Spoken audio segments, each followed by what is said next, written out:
Detajet e reja janë zbuluar në lidhje me ekzekutimin e 30 vjeçarit Endri Goxhaj mbrëmjen e së martës në Memaliaj të Tepelenës.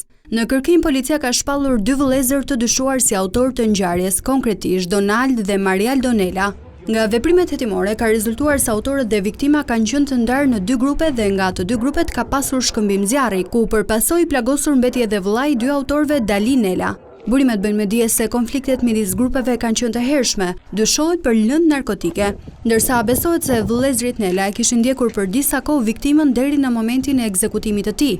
Emri i autorit të vrasjes së dieshme nuk është i panjohur për drejtsinë shqiptare dhe blu të Sarandës, pasi Donald Nelaj në 2018 renditej në listën e trafikantëve si pjesë e një grupi kriminal.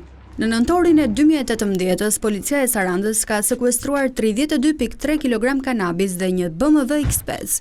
Hetimet e bëra në kuadër të zbardhjes së trafikimit të drogës nxorën në pas se shtetasit Ervis Hysaj dhe Donald Nelaj kërcënonin me jetë Mikel Jorgjin pasi ky i fundit kishte mundësuar kontaktin e tyre me disa pjesëtar të grupit nga Tepelena.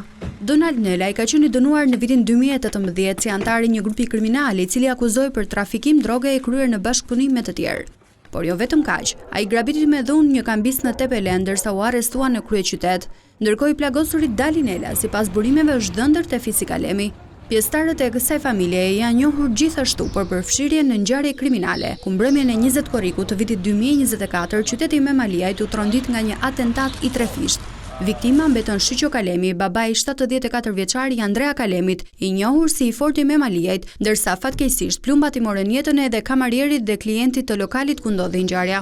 Si dëshmitar okular dhe persona që mund të kenë ndjeni për konfliktet midis grupeve janë shoqëruar disa personat, të cilët me dëshmitë e tyre nuk i kanë ndihmuar hetuesit për zbardhjen e plotë të krimit.